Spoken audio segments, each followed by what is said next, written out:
questions and I'll just talk. Hi everybody. Very happy to be live with Leigh Russell as our first author chat of the year for this year. Do you want to start us off with an introduction to yourself and your books, Leigh? Sure. I mean, I have to say, when you say you're very happy to be live with me here, I think we're all kind of just happy to be alive these days, aren't we, after everything that's been going on? Oh, what a couple of years we've had. So yes, I write I write a number of things. I'm best known for my Geraldine Steele series of crime novels, police procedurals. My detective is called Geraldine Steele. And the 17th book in the series came out as an ebook this week, and the print book is out on the 20th of January. So that's the 17th in the series. The 18th is currently with my editor, and I'm now writing the 19th. So I'm at that kind of slightly confusing for me stage where I'm talking about one book, I've got another one in my head because I'm writing it, and then I'm going to have to put that aside to deal with the edits of the one in between. But it's all great fun, and I love it. I love the writing. I love being edited, and I'm still here, still writing Geraldine Steele. And I've also written a few other things. I made a conscious decision during lockdown that I wasn't going to mention the pandemic at all in my books, because for me, reading and writing they're an escape from reality. And during lockdown, reality was not always the happiest of places to be. So Geraldine Steele kind of carries on in a kind of alternative universe where COVID just never happened. But then I did write a dystopian novel. So I think somehow the effect of the pandemic came out in my writing in some way.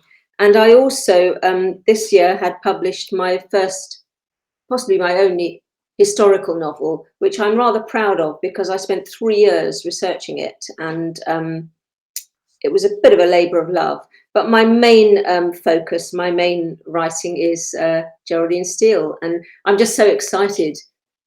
And I'm actually quite proud of myself to have reached number 17 in the series, and we're going to go on to 20, and then possibly I'll call it a day there with Geraldine. I don't know, because I've got something else in mind, but we'll just see. I never really know from one day to the next where I'm going and what's going to happen, because creativity is it's something that one has a certain amount of control over once it's happened, but you can't force the actual creativity. So I'll just have to see what happens. I hope that makes sense.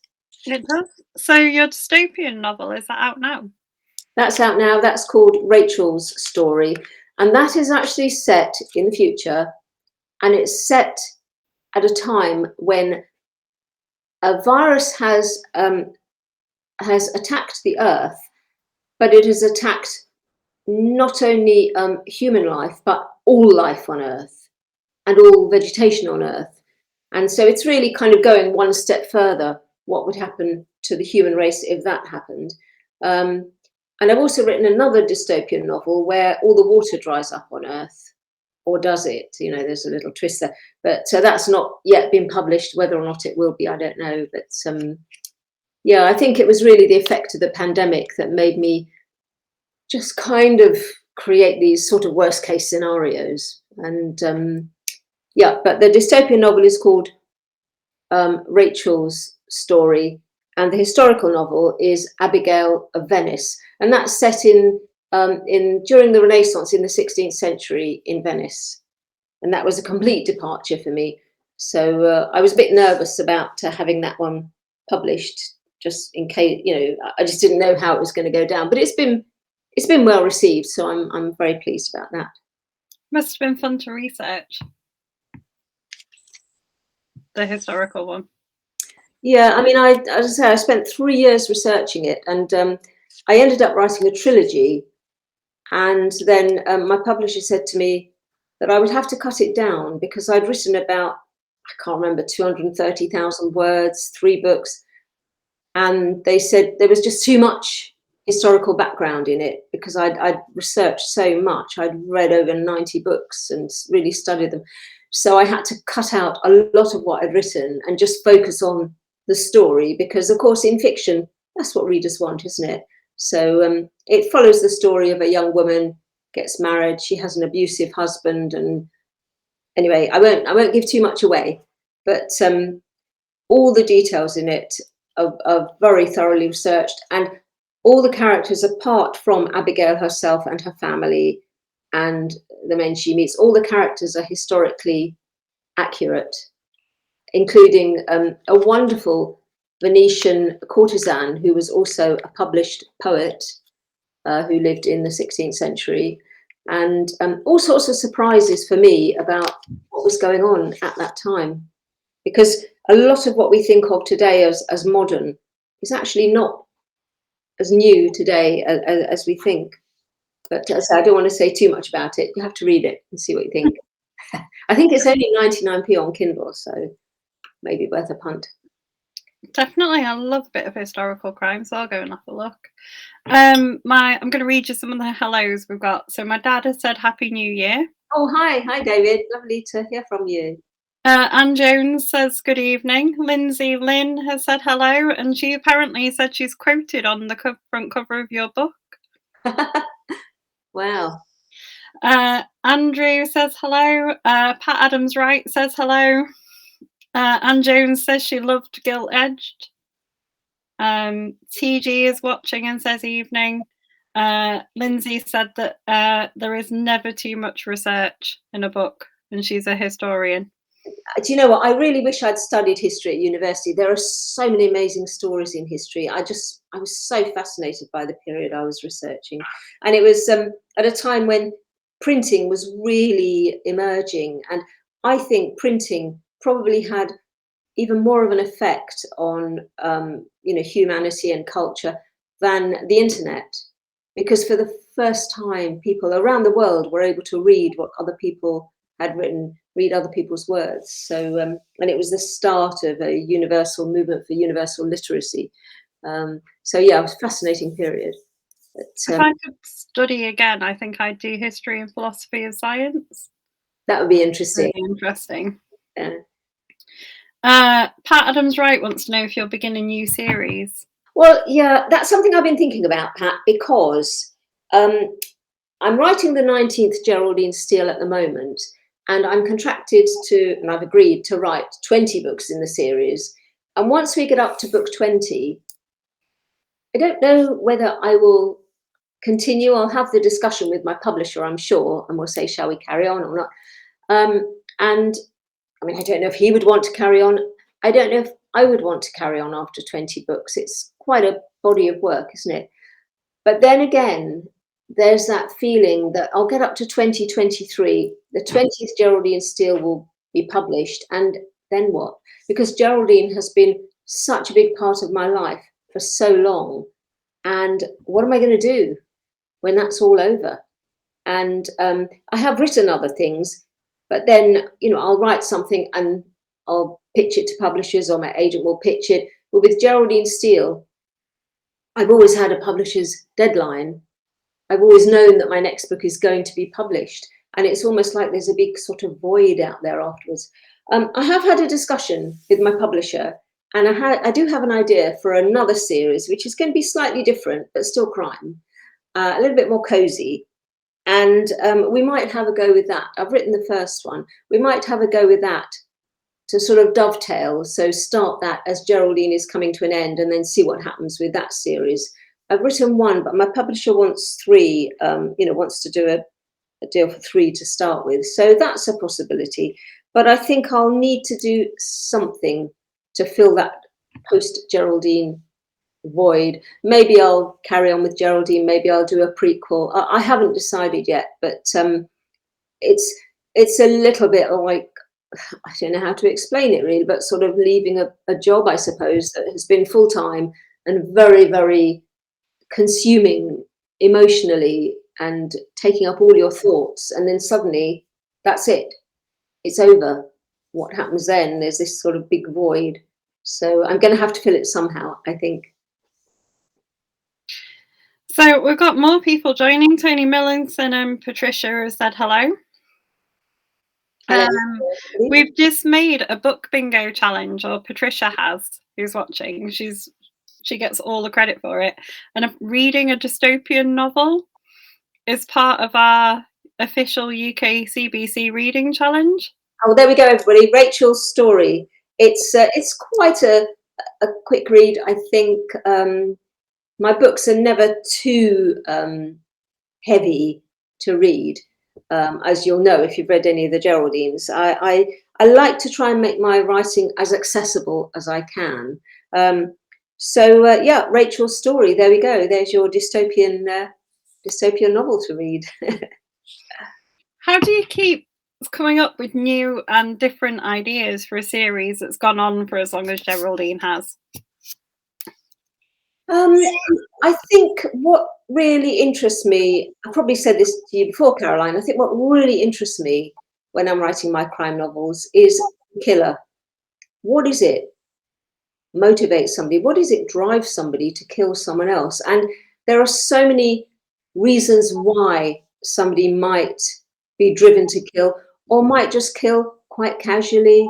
And so I think, for me, what differentiates my books one from another is the character and the motivation of my killer. And then, of course, there's the plot, which has to be a little bit sort of twisty and keep readers guessing a little bit. Although not all of my books do that. In some of my Geraldine books, the reader knows from the beginning who the killer is, but Geraldine, of course, doesn't know. And so you're following the parallel stories, really, to see how many people is the killer going to bump off on the way before Geraldine actually tracks him down. And sometimes you don't know who the killer is right until the end. And how do I keep, I don't know. I mean, I just try and think of different things each time. And sometimes it works really well. Sometimes it doesn't work quite so well. But I do try and make them all as different from each other as I can. Although, you know, obviously Geraldine is there all the time. She's the series character. I don't know if that's a question or You've not. got an ongoing sort of set of fans that follow her, hasn't it? So it obviously works. Anne Jones has given you a suggestion for when Geraldine finishes. She said you can maybe go the route of Michael Connolly with the Ballard series and have Geraldine pop up in your other series. Yes, I mean, I kind of did that in a way when I wrote the trilogy for Geraldine Sargent, Ian Peterson. And I wrote 3 books for him, and I was still writing Geraldine still at the same time. And so they each had a cameo appearance in each other's books. So in each of the Ian Peterson books, Geraldine appears in one chapter, and in each of the Geraldine Steele books, Ian Peterson appeared in one chapter. And it got actually quite complicated to try and remember who was where at what stage in their career and what was going on in their lives and what was happening with Ian's marriage. But so I managed to sustain that for 3 books. But yes, that was quite fun. And I actually quite like that idea of the sort of crossing over into each other's series. Yes. But I honestly hadn't thought of that, Anne, because this new series that I'm toying with, which is a sort of cozy, yeah, I could bring Geraldine into that. Why not? That would be fun. Have you ever found, I know some authors in the group, I think J.D. Kirk does it, has had his detective crop up in other authors' series. Is there any other author who you'd like to send Geraldine to help a character of? I think they're all doing pretty well by themselves, aren't they? And I think Geraldine is probably a bit too much of a loner and wanting to do things on her own and want to be in control to actually fare too well in somebody else's book. They'd probably boot her out fairly early on. But maybe I could invite another author, say, could we do a little sort of mini collaboration? Could your detective appear in a chapter in one of my books in my new series? There's all sorts of things when you think about it. It could be great fun, couldn't it? I was once going to write a book with another author, a crime author, and we decided this over quite a few drinks over dinner one evening. It was a publisher's dinner. And we decided that we were going to write a novel together in which I think I was going to write the woman and he was going to write the male character, the man. And but we weren't, and there was a murder involved, but we weren't going to tell each other what our character was doing and what our character knew. So the other character would only find out when they're, anyway, we never did it. We said, right, we'll set a deadline and we'll each write something by that time, but we didn't. We were busy with our own books. And anyway, I think I was really, really keen to do it because I thought it would be such fun. And then the next time I met him a couple of years later at another publisher's dinner, and he was really keen to do it, but by then I was busy with other things, so we never actually got that done. I think I would be a dreadful person to work with, actually, because I'm a bit kind of, I'm not that organised or planned with my writing, and I'll start a chapter and see where the character takes me. So I think it might be quite tricky for another author to work with that. And I really admire the writing duos like Michael Stanley and Nikki French, who write together. It must be really, really interesting and rewarding. But I think I'd probably be too difficult to work with as a writer. I'm very good with my editors. I love my editors, and I'm always very grateful to them and appreciative of what they say to me. But in terms of the actual creativity, I think I'm a bit of a loner there. Really, I'd be too now. What's a polite word for it? I'd be too kind of annoying and difficult to work with. That's have you ever done those things at work? I had to do a personality test at work a while ago, and got the does not play well with others. No, I've never done one of those. I know from what my family tell me that I'm quite sort of bossy and interrupt quite a lot, but that's within my family. I don't think I'm like that so much with other people. I don't know. I don't really want to know too much about what I'm like as a person, because I think when you really find out what you are like through other people's eyes, it can shatter a few illusions, can't it, and be quite painful. So I'd rather just live in my little bubble of thinking, yeah, I'm okay, really. That's how I feel. And then they made me do a personality test, and I was like, I don't want to know. No, exactly. And I don't know how realistic they are anyway, or how accurate they are, because, you know, let's say it's a lovely sunny day and you're feeling all cheerful, your answers might be much more positive than if you've just had a bit of bad news and it's raining outside and you just stubbed your toe or something, and your answers are going to be a lot more negative, aren't they? So I don't think as people we are just one clear personality, are we? We change. I know that some days I feel very positive and confident about myself, and other days I really don't. And so I think it's kind of luck of the draw in a way, isn't it, when you happen to take the test? But no, that's my excuse for never wanting to take one. I don't want to know. Someone said that we're both lovely. Oh, that's nice. And happy New Year to everybody. Lots of Happy New Year messages here. So, oh, books by Bindu. Right, yes. Do you know what? I wasn't sure that I recognised the name Lindsay Lynn, but yeah, of course. Books by Bindu. Yes, hello. Before we go on and I ask you the other questions that have come up on the stream, do you want to tell us a little bit about your writing courses? About my writing process? No, your writing courses that you're doing. Courses, sorry, yes. Yeah, I started doing this really during lockdown, and I feel I've sort of got to a stage in my writing career. I mean, let's put it this way: I've been professionally edited. You know, the manuscripts have been professionally edited 27 times, and so I feel I've learnt quite a lot about the editing process. And I've done a lot of critiques for the Crime Writers Association. And I've also trained with the Royal Literary Fund, and I help professionals with not creative writing, but with their writing skills. And I mean, I guess I'm going back a little bit to my roots, because I was a teacher for many years. And so I thought I would just do some writing courses to try and share some of what I've learned along the way with other writers. And so yeah, I do these it's just a 6-week course 1 hour a week. It's really not long enough, but and I just I just talk about writing, and we do writing exercises and help each other. But I just feel that it might sound arrogant, but I just feel I have so much experience of what not to do that it's nice to be able to share it, and a few things about what people can do to enhance their writing, really. And writing is a great leveler. And on all of the courses I've done so far, I've just started the 5th one, and I've got another one in February. All the courses so far, I always start by saying, and it's absolutely true, that the people who attend my courses, they range from very successfully published authors to complete novices, and it doesn't matter because we're all writers.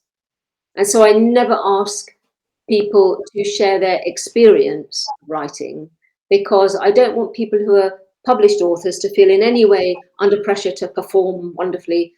I don't want people who are complete novices to feel at all daunted by what other people have done. So the whole mood of the whole tenor of the group is just that we are all writers together, and we explore and experiment and try different things. And I mean, just for example, some people like to write in the third person. So I might challenge them to say, to write something in the first person, just to see, because you never know until you try something. You don't know how you're going to get on with it. One of the writing courses that I ran in Skiros, a Greek island, these were 2-week courses, so it was a much bigger, much many more hours than this 6-week course. But one of the girls on the course, she was a very serious writer, and she was writing a book about the experience of pain. I mean, it doesn't get much more serious than that, does it? But when we were talking to her, she was hilarious. She had us in stitches. And to me, her voice was humorous. And I said to her, why don't you write an amusing story? Write something funny. And she said, no, I couldn't do that, couldn't do that. And I said, go on, give it a go. And she did, and it was wonderful. So I think these writing courses can be, it's like a little bubble where you can try different things that you don't know you can do. And maybe it won't work. So what? Doesn't matter.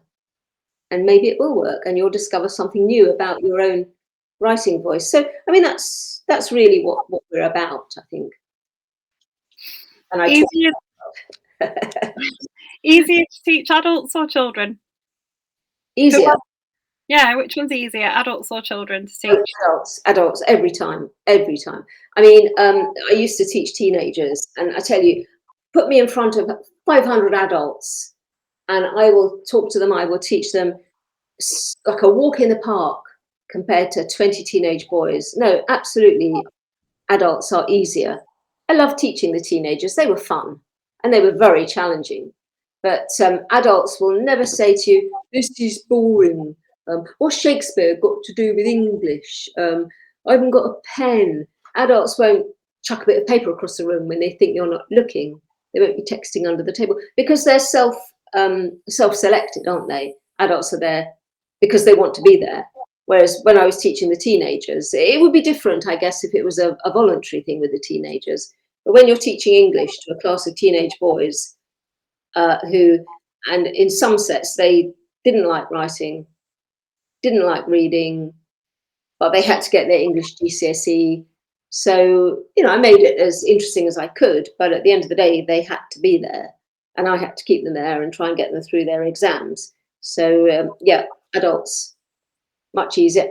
And in some ways, I think adults are more interesting because they bring so much more experience into the class. It's not really teaching in the same way with adults, because I don't know any more than any of the adults in my writing courses. I've just been edited more times and written more books. So it's quite different. But I did enjoy teaching teenagers. It was fun. We did have a bit of a laugh. I always find groups of adults more scary. Yeah, I mean, I've been doing all this teaching online via Zoom. And to be honest, once I get onto the Zoom session and everybody is there, I'm just so happy that I've managed to negotiate the technology. I mean, I told you earlier, didn't I? I started a new writing course this week. And so there I was sitting there, I'm in my Zoom meeting, and nobody else was there. And I knew that people were coming because they'd emailed saying, "Oh, we're looking forward to it, very excited." I'm sitting there thinking, what's going on? And then I had a few emails coming in saying, I've got a message saying the host is in another meeting. And I don't know what I did, but somehow, instead of going into the meeting of the link that I'd sent out to everybody, I'd kind of put myself in another meeting. So anyway, we started 10 minutes late, but we went on for an extra 10 minutes. So we had our hour. But I'm just so happy, like now, I'm just so happy to be here and to actually have made contact. Yeah, I mean, when you're out in the real world, it's very different, isn't it? And in some ways, Zoom is sort of more forgiving, because if somebody needs to pop out to the loo, they can just, if they're doing a writing exercise, they can just switch their camera off, and you don't know that they're not sitting there for the full 5 minutes doing their writing exercise, but they've popped off to the loo. Whatever. But I just enjoy everything about writing, and I enjoy sharing everything about writing. So I've been enjoying teaching the adults. Good. You've got a 2-part question from Andrew now. So he said that your character Geraldine takes on different cases. When reading, does anyone have to start at the beginning, or can anyone read any book featuring Geraldine?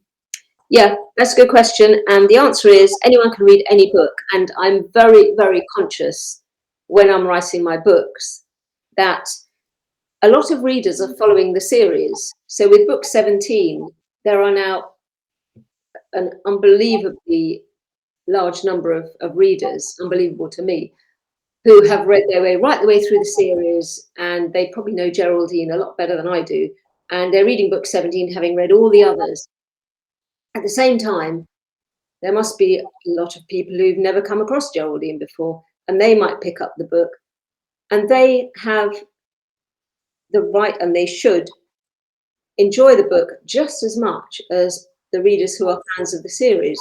So in a way, I'm kind of writing for two readers. I'm writing for the readers who are following Geraldine's story, and I'm also writing for new readers. And it can be done. It gets a little bit trickier as I move through the series and Geraldine's backstory grows. But I just have to put new readers into the picture quite quickly. So just for example, Geraldine was very pleased to see so-and-so because they'd been working together for many years. And then existing fans of the series don't have to be bored by a whole load of reiteration, but new readers will be put in the picture. So, and of course, every murder investigation is completely different. And I do write mainly from Geraldine's point of view, but also from the killer's point of view, from the victim's point of view, from witnesses' point of view. But the answer is that you don't have to read every book in the series in order to enjoy any book in the series. So if you come across one in the library and you want to read it, that's fine. It should not be a problem. Because if you pick up a book, you want to enjoy it, don't you? Whoever you are and whatever your experience with that author is. He also, second part, he says, when you were last on, you mentioned York. Did you go to York and research it? Okay. A museum which dealt with prehistoric stuff from Andrew. Okay. How old is Andrew? No, seriously. Well, I used to go to York a lot. We used to go and stay there for a couple of weeks every year, and I'd walk around looking for places to dump dead bodies and so on, and just seeking inspiration. During lockdown, I couldn't do that, and I wrote somewhere about the issues with writing about a place when you're not actually there. I don't think I could write about any location from the point of view of someone who had lived there all their life and grown up there. But Geraldine and Ian, they moved to York. And so I'm able to write about York through their eyes because they see it for the first time, as I did when I started going to stay there. And I think it's important to go to a location. I mean, I had a book, it came about through a series of events. I had a book set in the Seychelles.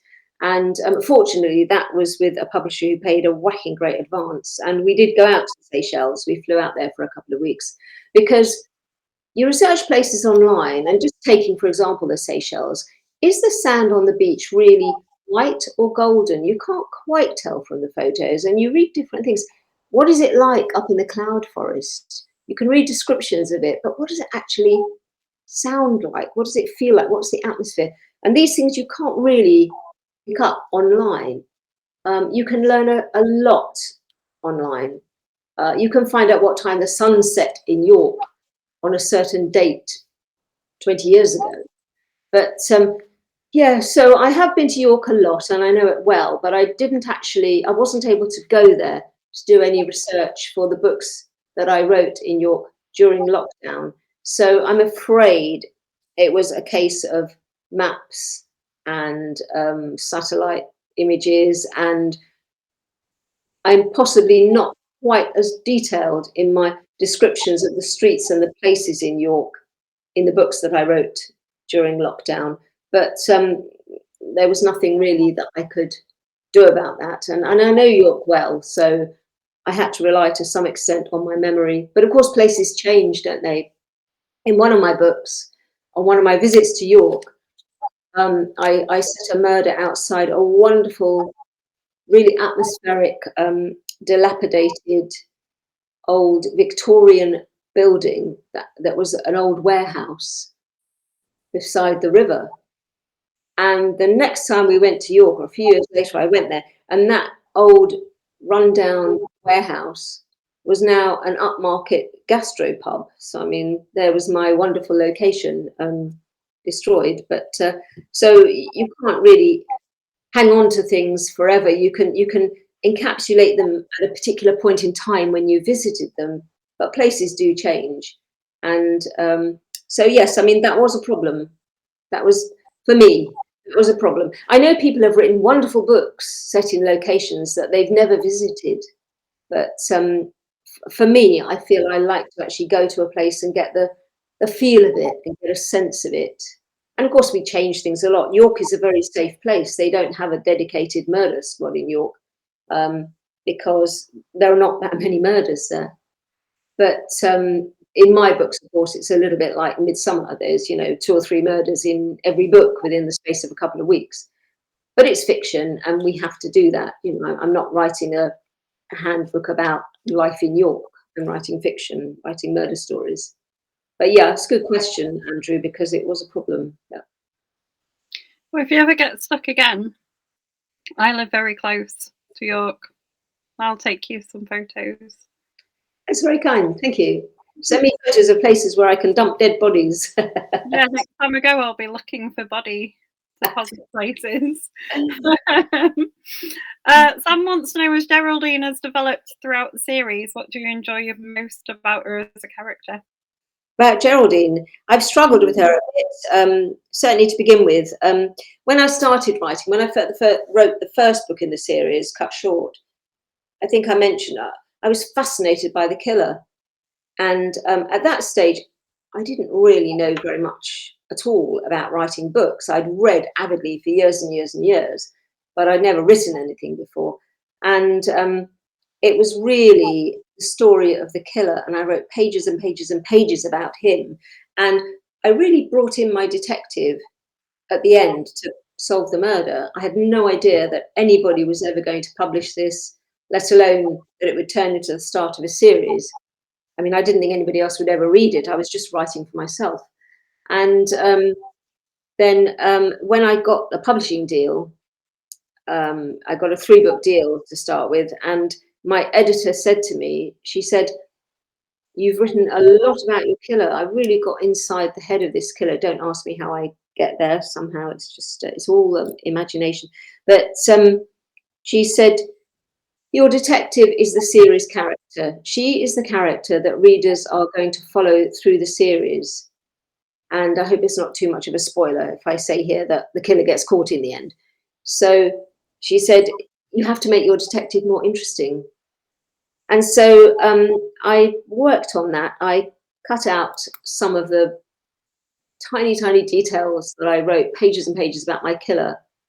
And I said more about Geraldine, and I developed her character a bit more. And then in the second book in the series, I introduced her backstory where Geraldine learns as an adult that she had been adopted at birth, and through a series of sort of mistakes, really, she didn't learn that until her adoptive mother died, and so that gave her a kind of another story to give an additional sort of interest really to her. And then there's her relationship with Ian Peterson. So really, as the series has evolved, I've got to know more about Geraldine, but I didn't really know her right from the start.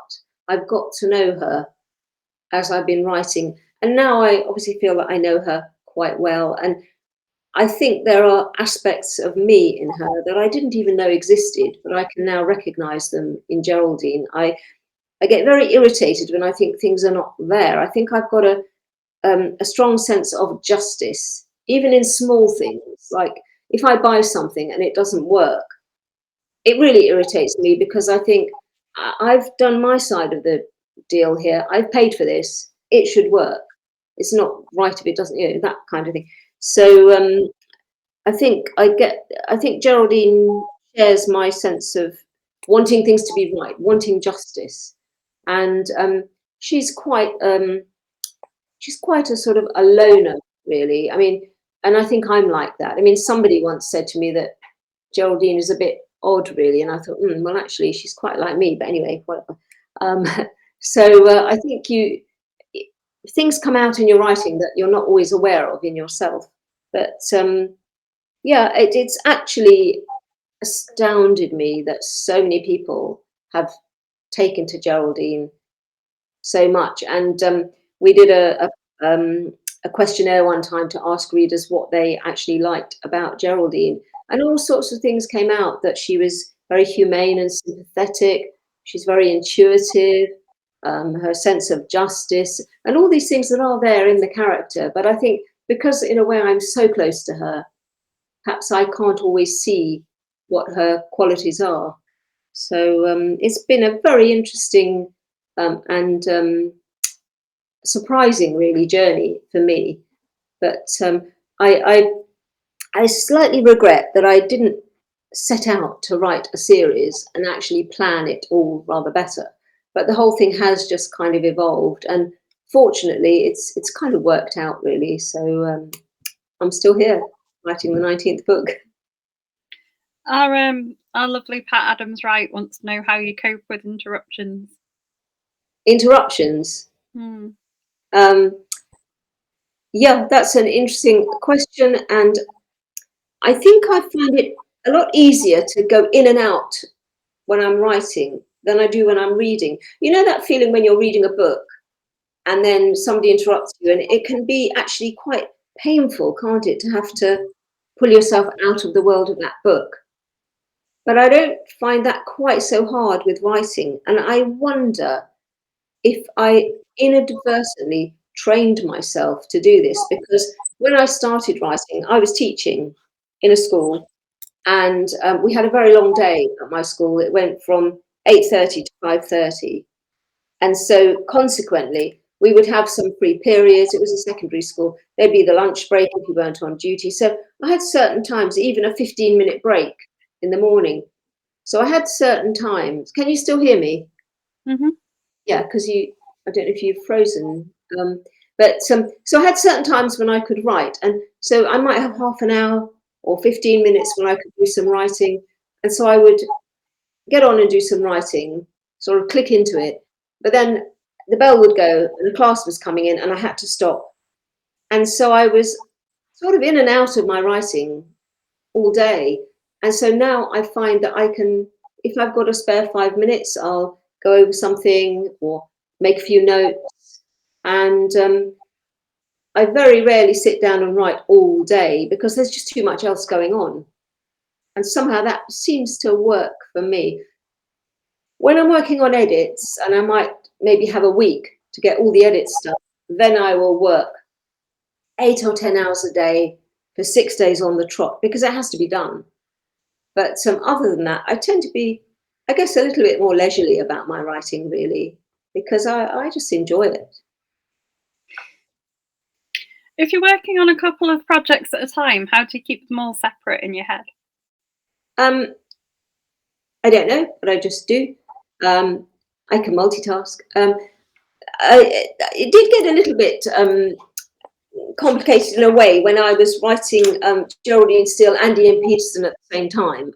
One time I realised that, I can't remember which way around it was, but either Geraldine was talking to the, because Geraldine was in London at the time and Ian was in York, and either Geraldine was talking to the pathologist in York or Ian was talking to the pathologist in London. You know, I just had the wrong pathologist for them. But by and large, it's, you're in the story, and that is your story, and these are your characters, and you get on with it. And it's almost like, I mean, you wouldn't say to somebody, "How do you manage to spend an evening with a particular friend or family member, and then you see another friend or family member? How do you manage to connect with them and talk to them?" But you do, don't you? And it's kind of the same. You're with one set of characters, and then you might, it's almost like going into a different room at a party, and then you're with another set of characters. So I haven't really found that has been that much of a problem. I don't know why. Maybe it should be more of a problem, but it hasn't been so far. So I don't know if that answers the question, because I don't really know how any of this works, actually. I just sit down with an idea, start writing, keep writing till the book's finished, and I don't know how it works, but it does. I think a lot of our writing comes from our subconscious, and we can analyze it perhaps in too much detail. One of the things that I say to my to the participants on my writing courses, I quote William McIlvanney, the father of tartan noir, and he said he sometimes thought that, I'm paraphrasing a little bit, but the best advice he gave to people to whom he was teaching writing skills was not to listen to any of his advice. He said it's worthwhile for people who want to write to listen to people who write. But he said, and here I'm quoting, he said, you don't want to theorize it to death. And I know what he means. I think if you theorize it to the nth degree and analyze it too much, you lose the fun of it, and it's all a little bit organic, really, writing. And for me, that's quite exciting. I like the excitement of starting writing a book, and I don't know where it's going to go, and I don't know if it's going to work out. And I think a lot of writers experience this. You get to about 2/3 of the way through the book, and you think, what am I doing? I don't know where I'm going with this. I don't know what's going to happen. And I would love to be able to plan my books out really, really carefully in advance. I think it would take a lot of the terror out of the process, but I think it would also take a lot of the excitement out of it. So I think I don't know how it works. It's as that guy in Shakespeare in Love said, it's a mystery how it all works out, but somehow it does. Hopefully, so far it has anyway. Lindsay's got a good question. She says, have you ever defied a publisher over something they wanted to cut from the story? Yes. I think defied is maybe a little bit too strong a word, because for me, writing is a team effort. I do the writing, but then the editor makes her comments, and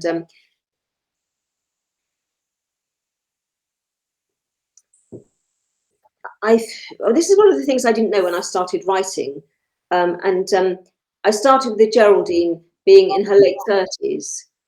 And of course, with such a long running series, 20 books in the series, I mean, she would be way past retirement age by the end of the series. So I've had to sort of fudge it a little bit. She's like Poirot, and she doesn't age, she ages very slowly. And so I try not to put in anything that will actually date the books. And then I don't know if you remember what we called the London Riots a few years ago, which was basically just a load of people looting shops, wasn't it? And at that time, all leave was cancelled. Geraldine was working in London at that time in the Met, and all leave was cancelled. All police were called in. And my editor suggested, because that was happening at the time the book was being written, she said, maybe I ought to mention the London riots because it would have impacted on Geraldine. And I thought about it and I just said, no, I'm not going to do that, because then that will place the book very definitely at a particular date, and I didn't want to do that. So I don't always agree with what my editor says. Usually I do, because she's brilliant, but sometimes I don't for a particular reason, and then I won't follow her advice. But editors will only advise you and guide you, and they can't tell you what to do. And in general, I mean, I've worked with a number of top editors now with my different publishers. And in general, my experience is that when my editor makes a suggestion, my response is genuinely, I think, oh, of course, that's so obvious. Why didn't I think of that? How could I have done that? But when you're writing, you can't always see the wood for the trees, and you can get a bit carried away with something. I'll just give you an example. In one of my early books, I had a particular character who was, she was the flatmate of a murder victim. And I got quite interested in her. I got quite interested in her character. She had a name, she had a bit of a backstory. And she was just there to be interviewed by my detective, Geraldine Steele, to give the detective some information about the murder victim. So then she didn't appear again in the book. And my editor said, by giving her a name and a character and a bit of a backstory, you are signaling to your readers that this is an important character.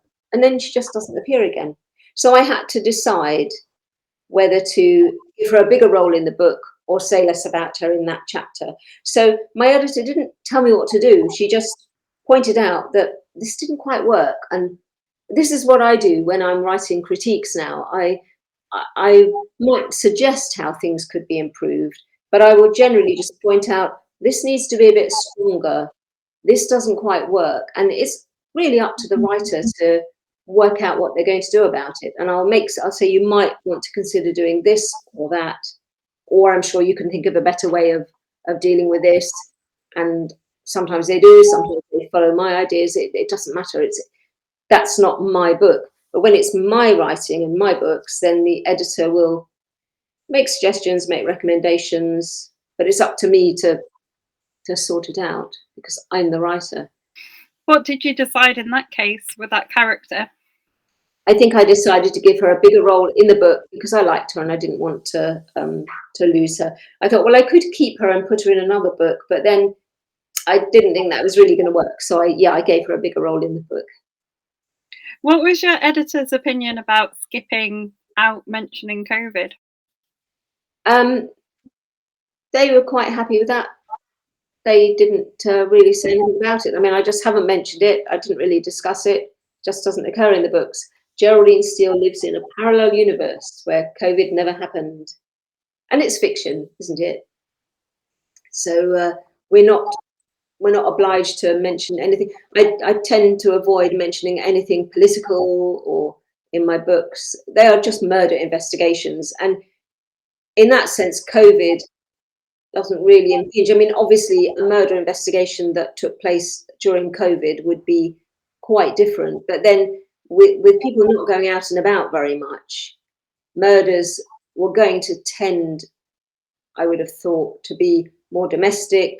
And somebody wrote, I don't know who it was, somebody wrote a novel about a couple who were in lockdown together, who hadn't known each other very well and decided to stay together. I think they haven't known each other very well. I don't know if the book was actually written, but it's quite a nice idea. This couple, are we going to not see each other or should we just move in together? And then one of them kills the other one.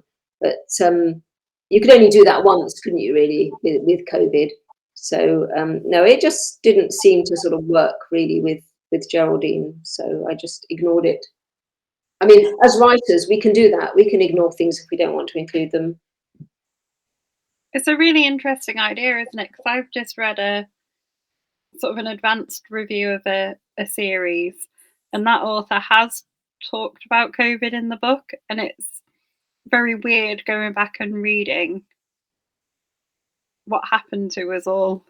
Yes, I mean, when I was writing and reading, I didn't really want to think about the pandemic. I didn't want to think about lockdown. I wanted to escape from it, really, into another world. A lot of people, I'm sure, have written brilliant books that take place during the lockdown. The other thing, of course, is that I would have had to have done a lot of research into how the police themselves were functioning during lockdown, and that might have been quite difficult. So I decided, on balance, just to avoid the issue, really. Rightly or wrongly, I don't know. I mean, Geraldine just carries on tracking down killers, really. If it works for you, then it's right for you, isn't it? Sam has asked what you found a useful lesson that's helped you to keep your writing fresh for so long.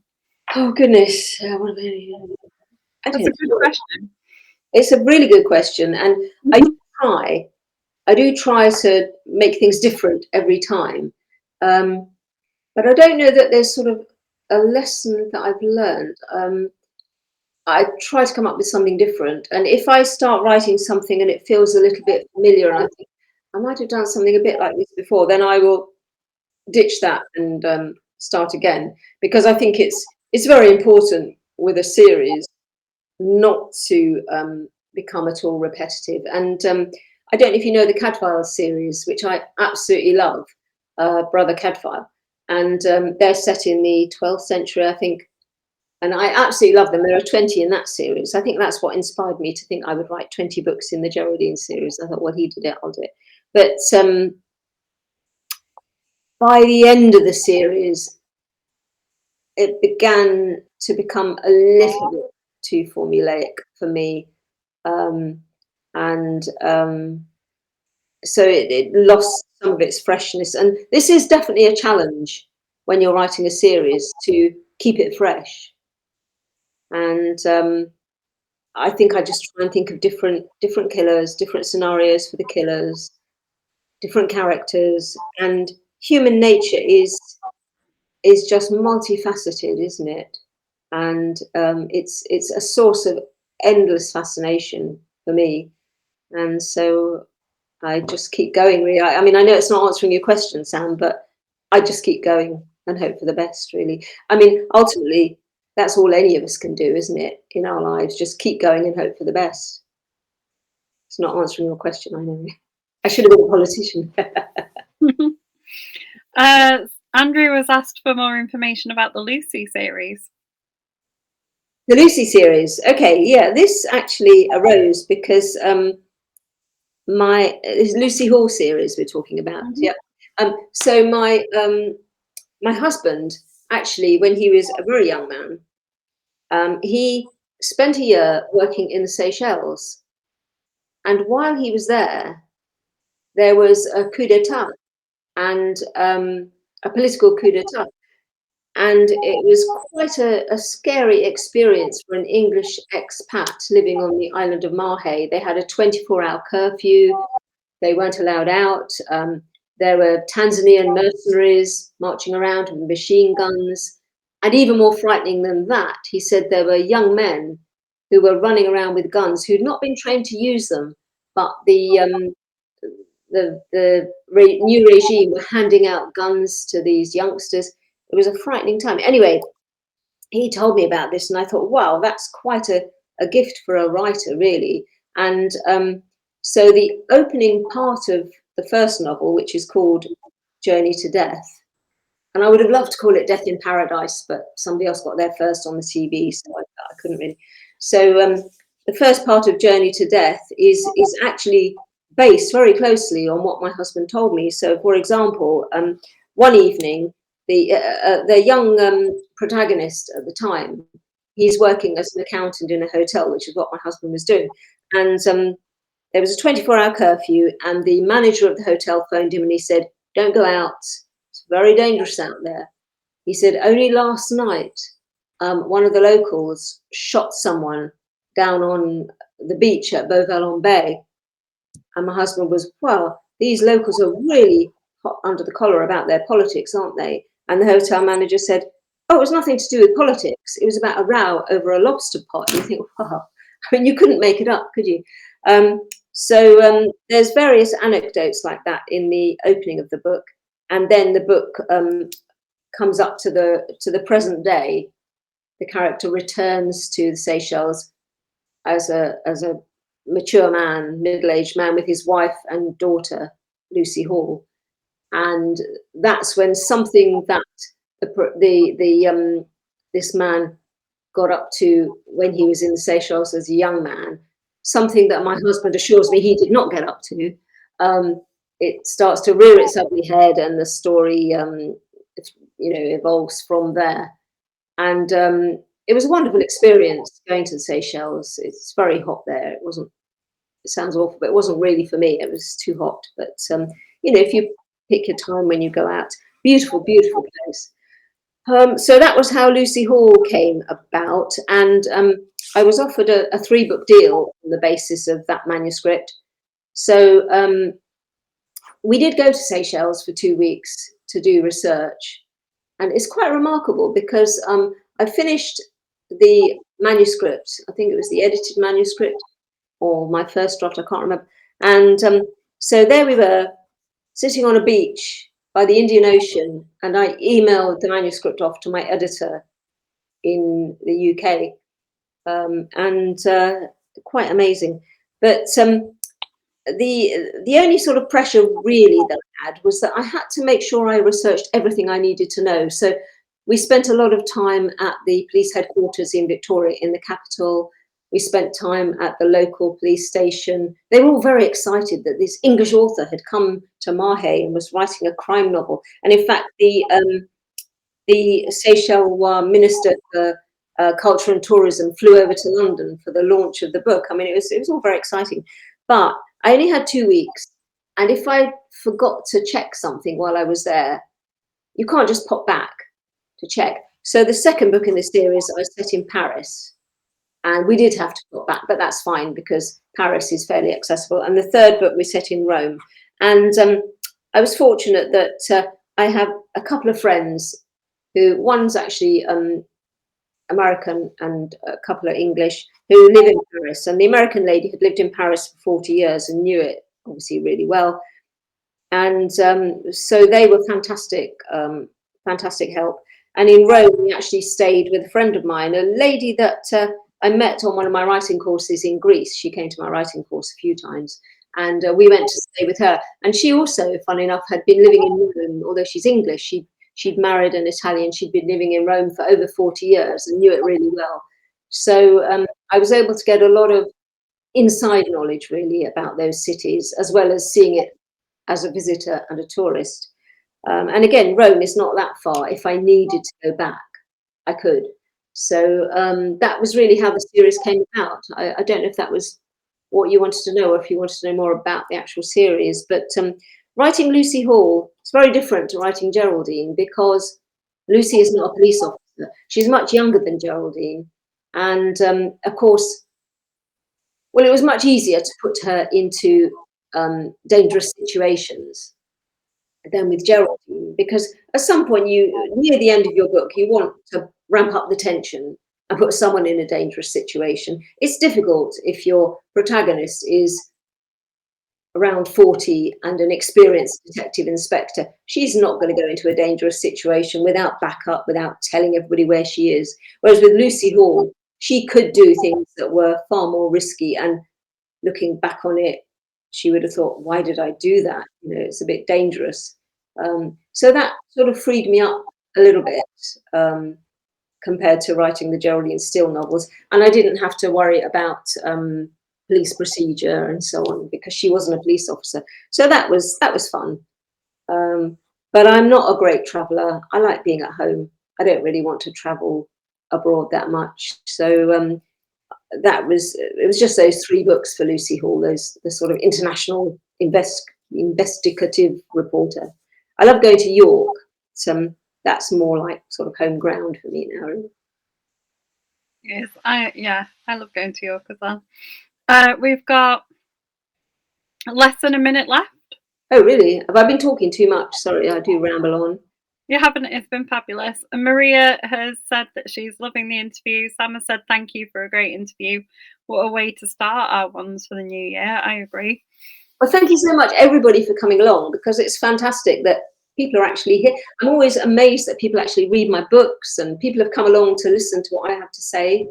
Goodness knows why. And it's so much easier for me to answer questions than just to try and think of what might people want to hear. I don't know. So thank you very much.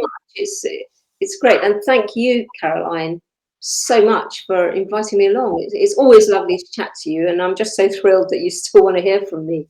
So thank you very much. Welcome. It's been a delight. Thanks for taking part. Thank you very much, and hope to chat with you again when the next book's out. There will be more. Good. Thank you very much.